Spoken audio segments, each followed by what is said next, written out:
BeamerForm.com and BeamerOdds.com, boys. Welcome back. Episode number 145. Hopefully, everyone is having an awesome start to their Wednesday. As always, each and every week, Mr. Sam's in charge. What's up, Sammy? What's going on, Bobby? Rocking the New York Knicks up 3-2 over the Hawks. They should have swept them, should have won in 5. We'll take it in 6, and in the worst case, we'll take it in 7. Loving that the 76ers are beating up on Boston, or at least making them play a game 6, so at least they don't have more rest time because the Knicks are going to take them down.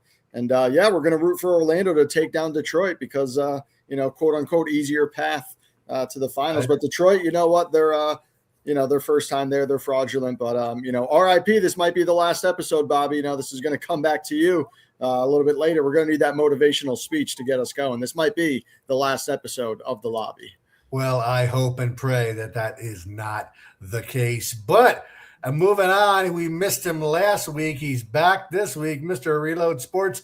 And not to jump off topic, Reload, but I see you're at the Westgate Superbook.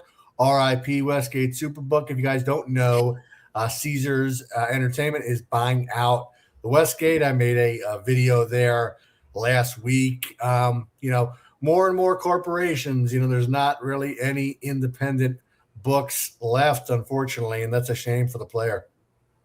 Yeah, I agree there, Bobby. There was a lot of talk about this through the week since it was announced. And, I think overall it's a negative. Because Caesars, big corporation, all that. Westgate Superbook was really run like a player-friendly type of place. Like they gave you the best odds that they could. They had a lot of big crowds there for March Madness all the time. NFL Sundays are packed. It really had that personal feel, like you could interact directly with, say, John Murray or Jay Cornegay, or some of the top dogs there. Now Caesars are going to be all corporate. We don't know, how that's going to affect the Super Contest. Some think it could be a positive for that and maybe kind of explode the Super Contest the same way WSOP exploded under Caesars too. So when they took it over. So you never know, but you got to give things a chance, but it certainly won't feel the same there. No, it certainly won't. It certainly will not, for sure. I believe off the top of my head anyway, I think the Nugget, the Golden Nugget downtown, Boomers, I think those are one of the few, if only, independent books, still left. And like I said, it's a shame, definitely, not only for the players out here, but for everyone, for the people line shopping, for guys like us, always looking for an edge. It definitely sucks. Yeah. But Sammy, let me jump over to you. Let's talk some daily tennis. What do you got, buddy? Yeah, tennis going on right now. Yannick Sinner's playing right now. I'm going on a tennis run lately at this Madrid Open. I've been 32-12. Wow. Plus almost 19, almost 20 units in the last week. So it's been quite the run on the clay court, up over 20 units, and on the year, 274 and 205, plus over 37 units. So been quite the run on the clay court. Yannick Sinner's going on right now. Great first set. And I got Maria Kostyuk later. And then Laheka and Arthur Fields, the Frenchman, over 23 games. Let's keep the run going in Madrid. We're a couple weeks away from the French Open. We're about a month away from the French Open. All righty, Sammy. Awesome. Thank you. Reload, let me jump over to you. We always talk about it on a Wednesday. There's always a lot of day baseball. We're doing the show early enough. We could really dive into the day baseball. So what do you got in your cards for today? Yeah, baseball, I got 2 picks that have jumped out at me. There is an afternoon game. Yeah, Minnesota Twins plus 110 at home to the Seattle Mariners. These teams split the first 2 games, so this is the finale getaway game here. The Twins lost 7-1 last night, so I think they bounce back here and take the series at plus odds in today's game. I also like the A's tonight, which is the last game on the board tonight. It might be a bailout bullet here. The A's minus 120 hosting the KC Royals. Royals won the first game last night, but we've got our friend Luis Severino on the mound for the A's. That's where he is now, folks. And he did improve in his last start at Texas, only one earned run there. So I look for some of his momentum to continue. I think it'll be an even easier win tonight at home against KC. So those are the two picks I like, Minnesota and the A's today. All righty. Thank you, Reload. Sammy, let me jump over to you. We got Dave Baseball on tap. What do you like today? Yeah, luckily I haven't gone against Reload, not for him against him. Luckily, because there's 15 games to choose from, we didn't cross paths this time. But baseball, it's been a little bit tough, but I'm actually on a little bit of a roll. I was minus like 14 units, but I went 4-0 yesterday. I'm only minus 2 units on the year, 50-44, so not doing bad. Today, of course, you have to go with the New York Yankees on the road against the Texas Rangers. But the Yankees are rolling right now, so what's not to like? You got to keep them. You got to bet the hot team, like the Baltimore Orioles against Houston, the Washington Nats plus money against the Mets because the Mets stink, and then the Brewers at home to the Arizona Diamondbacks. Also, shout out to my fantasy baseball team, 3-1 right now. My hitting is phenomenal. My pitching is above average, which is just keeping me afloat to win week by week. I have a ton of top 5 hitters, and a couple of outfielders too.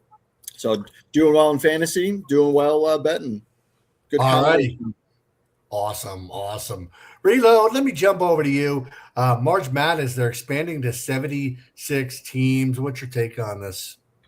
Yeah, I heard the news on that. I think it was kind of inevitable that they do it, but it's just more money for the NCAA. That's all it is. These early playing games, nobody cares about them really, except the handful of fans that go see them in Dayton and wherever else they're going to plan to have them. It's TV money with whoever broadcasts them, ads and everything else. Like they just squeeze every dollar they can out of this. In reality, we know. Really, the top, say, 24, 32 teams are the only ones that anyone pays any real attention to. Maybe someday down the road, it'd be nice if they just changed it back to the 64. But all they're going to do is expand. They're up to 72. Pretty soon it'll be just more and more of them. So it's just all money. Exactly. Sammy, your thoughts? Yeah, not really a huge fan of it because now you're going to be, rewarding the 10th place team in the conference now is getting to play. So, again, if you're going to expand it and reward like the Siena Saints, right? A team in the MAC conference, a team that's a smaller school that only gets one team in there. Are you going to let 2 teams in there? Because again, for the Cinderella team, for the small teams to have a chance at the Cinderella run, is that who you're going to expand it to? Or you're going to give the Big East, the Big Ten, the SEC, the 12th team? So I think a smaller conference, like let's just say the number 1 team in the conference, if they don't make it to the tournament, they're automatically in the NIT. They should automatically get to that 76 or 75th, 74th team. So if they expand it for the smaller teams, okay. But overall, no. I mean, no one really wanted this. Right. All righty, Sammy. Thank you. We got some playoffs, Sammy. We got some playoffs. NBA. Yeah, I was going to say, which sport? NBA. What do you got? We got both. Yeah, NBA playoffs. Right now, me, JDS, and River in a little contest. Haven't made any picks in a couple days, but I might make a pick. I'm going to see what Reload has to say. But right now, I'm leaning towards a couple underdogs. I think I like Orlando plus 10. They're up 3-1 on Detroit. Detroit did smoke them at home in game 2. Obviously, the other 3 games, Orlando won, but hoping that Orlando can at least keep it close. If they don't win tonight, 10's a big number. I also do like the under in that game, which is 3 out of 4.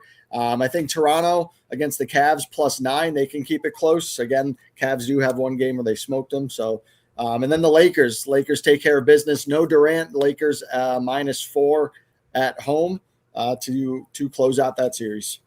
All righty, Sammy. Thank you. Reload, over to you. NBA playoffs. What do you got on the board? Yeah, well, I agree with Sammy with the Orlando Magic plus 10. I think the number is too high in that one against Detroit. We know it's a must-win game for Detroit, but must-win doesn't really mean must-cover. We know that. So they've taxed that line a little too high.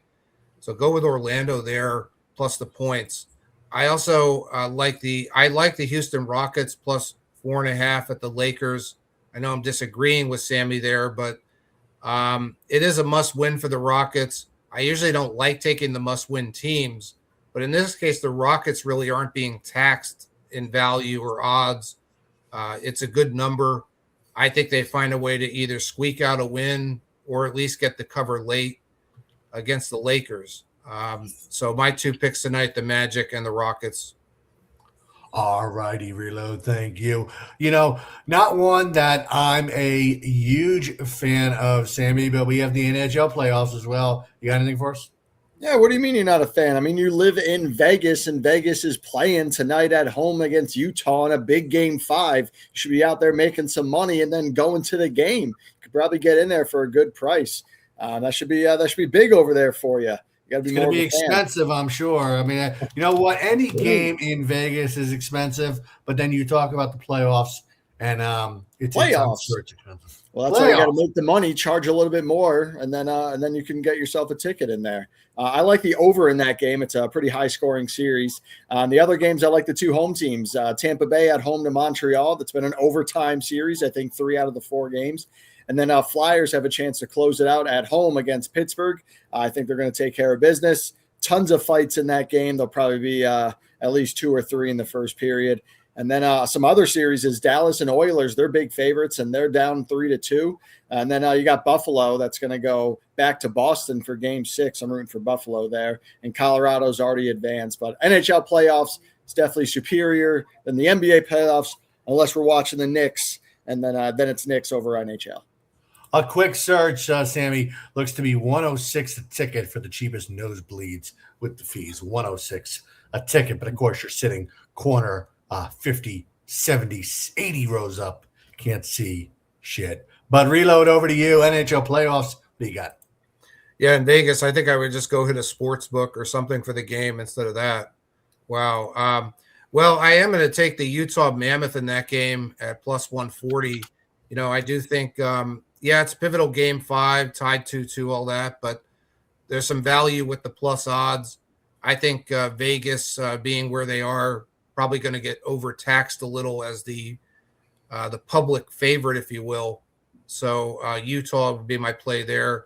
I also like the Montreal Canadiens plus 145 at Tampa Bay. I know Sammy liked Tampa Bay, but I'm going to go with the Canadiens. I look at that series, 1-goal games every game. So that should make it, I think, less than plus 145 chance for the Canadiens. So that's 2 road dogs for me at plus odds. I'm going to just hope 1 out of the 2 hits and you grind out a little profit. All righty, Reload. Thank you. Sammy, I know, your dad has worked at the track for a number of years. We have the Kentucky Derby coming up. Renegade, even though he is the favorite about 5-1 right now, he did draw the dreaded number 1 post, where, fun fact, Sam, a winner has not been produced from the number 1 slot since Fernanda in 1986. Yep. I'm sure you're going to be watching the race. You're going to be betting it. Yeah, and then also with Renegade, he's got Irod Ortiz, and Irod's never won the Derby before, so that's a bad omen for him as well. I mean, Renegade, justifiably might be the rightful favorite, but I agree with you. I don't like that number 1 position. Now, he is a horse that likes to come from behind. He is a rallier late, but if you get stuck in traffic, some of the best views are the aerial views from coming around the far turn, horses going through and creating that traffic and getting bobbing and weaving and then gumming down the stretch. Those are some of the best aerial views of a sport. I do love it. But that's going to be one of the biggest questions of the race is, will Renegade be able to come from behind and get through that traffic? Some of the other big names that are there is Commandment, 6-1, number 6. He's won 4 straight. He beat the Puma in the photo finish in the last race in Florida, and he has beaten Chief Wallaby twice in this race. You got Chief Wallaby, that's number 12 at 8-1, who beat the Puma in the maiden, then lost to the Puma in the next race, and then also lost to Commandment. Then you have the Puma. Again, a lot of them have raced against each other with Javier Castellano, who won the Tampa Grade 3, but then lost, to Commandment in a photo finish. That was 1 1/8. So I like the distance because he's a come from behinder as well. So it all depends on who's going to have that clean air, so to speak, or the right traffic. And then you have number 18 coming from the far side with Johnny Velasquez, Further Ado. The only thing I don't like is normally that's Jose Ortiz that's riding Further Ado. That's running, I think, the number 19 Golden Tempo. But he was second to the Puma at Tampa, but then he did win the Grade 1 Bluegrass. So those are kind of the 5. I bet your Reload's going to say pretty similar. For me, I'm going to go with the Puma, who did lose the last one again to Commandment. That was in a photo finish. I like the extra distance in this one. And I'm going to find a way or pick a horse to beat the favorite. I don't like that number 1 post position for Renegade. And I'm going to go with the Puma with Javier Castellano. All righty, Sammy. Thank you. And I definitely agree that overhead view is something awesome. With drone, excuse me, with drones and everything nowadays, more tracks should do that overhead view. It's great. But Reload, over to you. Kentucky Derby, what do you got on tap? Yeah, lots to cover on the Derby. It is one of the events I just look forward to every year. I still think back to all the videos I used to do with Peter Loshak on SBR, all the articles I used to write. So I always get pretty psyched for the Triple Crown races. One point of note today, there was a scratch announced this morning. Silent Tactic is out of the race, going to be replaced by Great White off the alternate entry list. So that news came out today. Aside of that, I've got 5 horses on my short list here. I'll probably go with all 5 of them in some way, but I'll cover them one by one here. Number 8, So Happy, with Mike Smith aboard. Mike Smith's won the Derby twice. I did have one of those winners years ago too. And So Happy did win the Santa Anita Derby, 3 wins and 4 starts. Been pretty impressive. I do think when the West Coast horses, Santa Anita Derby winner, though, will probably get some action at the windows. It's a morning line of 15-1. I doubt you'll see 15-1. You might see 10-1, I think, on this one. But So Happy would be my top pick. I've also got number 11, Incredible. Riley Mott is the trainer here. This is the son of Bill Mott. Both Bill Mott and Riley Mott have horses in the race. But I like Incredible. Won the Virginia Derby. Much improved career high speed in that one.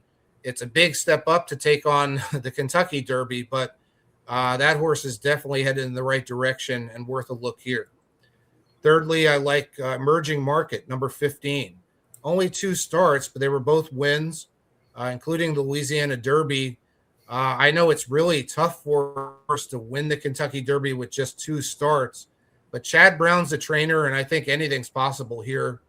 15-1 morning line. I have a feeling it'll be less than that for Chad Brown and Emerging Market. So those are my top 3. I've also like a couple of longer shots. Right to Party, number 5, closed for second in the Wood Memorial, hit the board all 4 starts. A sleeper here, I think, with the right trip. So look for Right to Party. And then number 19, Golden Tempo. And Sammy was touching on this one a little bit. Jose Ortiz is going to ride Golden Tempo. And Jose Ortiz has been on Golden Tempo for all 4 starts. So I think he's not going to waste his time with the loser here, unless it's some kind of contractual thing that he has to stay on him. But hit career high speed, closing for 3rd place in the Louisiana Derby. This might even be the kind of horse that does better in the Belmont later on if it was at a longer distance, but we know it's at Saratoga again. So I think this is a good shot to get some good price on this one. 30-1 morning line. Probably will go off at just around that, but you get Golden Tempo with Jose Ortiz on. All righty, Reload. Thank you. Reload, you got an exact for us that you would lean towards? I'm not much into the exotics at all, but I would probably like box, say, I'm not saying box all 5 of the horses I gave it an exacta, but probably like, boxing So Happy with maybe my 2 other top ones, Incredible or Emerging Market, like an exacta box like that, if you really want to. You got to check the pools out and see what kind of numbers they're paying. The one thing is you touched on Renegade coming out of the one hole. I do think that's really going to hurt Renegade. The other horses probably gang up, try to block him off. So unless he gets off to a big start, and if Renegade finishes out of the money, you're going to see some nice prices on the exactas, trifectas. Right. Even the show money will be very high. So if you are going to bet exactas, trifectas, I would leave out the favorite and hope for the big payday. All righty, Reload. Thank you. Sammy, you got any exotics? Yeah, I don't really. I mean, same with Reload. For me, I would just take I would take out the number one. I'd probably go with like Commandment, and then the Puma, and then probably someone else and go with an exacta box, but I probably won't. Okay. Thank you, Sammy. Reload. Actually, pertinent to Reload and Sammy, because Sammy, I know this is not far from you. Reload, I know it's not far from you either. Resort World opened up in New York City to a lot of fanfare. I watched a ton of videos on this. It looked like it wasn't going to be busy. And then later on that night, I saw another video that said there were lines at the cage up to an hour and a half, 2 hours to cash out. One of the things I noticed as a blackjack player, I noticed they have $1,000 minimum hand table with some great rolls, but you are playing $1,000 a hand. But more importantly, Reload, they have no blackjack checker. They have to manually lift the card up, the whole card, to check for blackjack. Yeah, that's really bizarre. You would think if they ordered the tables, and while they knew this was coming for a long time, that they couldn't get tables that had at least the hole to peak or the light, which really most tables have these days. It opens up a chance for reading the dealer a little bit on the whole card. Imagine, every 10 and ace that gets the dealer as an up card, that's a lot of the hands. That's probably 25% of the hands they have one or the other up. So, boy, that's a lot of checking the dealer's going to have to do, and a lot of reading to do with them. They might make a mistake. Their face might, the 10 might be up, and they do a peek, and it might not be an ace, but let's say it's a 10 under. They might think, oh, it's a 10 under, and their face might look kind of like, oh, the hand's over. Oh, wait, it's not over. And you'll know they have a 20. That's just one example, but there are ways to kind of read into that and do something there. I also heard there was even some outright cheating going on, not just dealers making mistakes, but even cheating at the tables with chips, and stories of like over $100,000 worth cheated at Baccarat. Boy, there's really a lot going on there. They've got to get things under control. I'm surprised it's not run, more efficiently like their property out here in Vegas is, to be honest with you. I thought, and they've had the Resorts World's had a property in the Catskills for quite a few years now too. So you would think, well, that's been run like really a full-fledged resort, right? Now you walk into this place in Queens, and it feels like you're just walking into like the basement of Kohl's or something, with like a ceiling, very decrepit-looking ceiling and lighting. I don't know of any high rollers that are even going to want to spend any time at that place. They talked about the threat it would have to all these other places, Atlantic City and all that. Right. I don't see it as a threat right now at all. Like, I don't see, anybody going down to Atlantic City is used to much better surroundings than that. Exactly. And we know even AC isn't the greatest, but it's better than that place for sure. I don't know. Is it going to die down a little bit? Maybe it's just a lot of instant fanfare here, but I can't see a lot of people going back all the time to this place or anything. I'm sure the opening hype is real. I'm sure for the first month, 2 months, maybe 6 months, it'll be busy with people checking it out, but I'm sure it'll die down after that. Sammy, your thoughts? Are you going to be headed out to Resort World? You going to check it out? No thoughts. Probably not, based off Reload's description. Nothing appealing. I got Rivers Casino 25 minutes away that I barely go to. So why would I travel to go to a non-appealing and $1,000 minimum? That's not for me. I'm a $10 minimum, $20 minimum.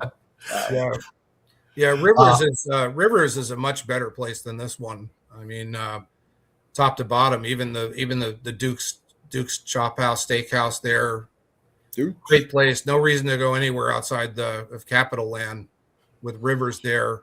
So we'll see how it goes there. I'm sure they'll make money. I'm sure a lot will be happening there, but it's disappointing, with all the time they had to put into this. It just seems like they just kind of threw it together. They could have put a better product out there for sure. The parking was a mess.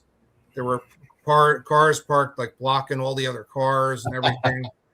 That's New York, I guess. But yeah, boy, what a total mess. I think they could have done a lot better.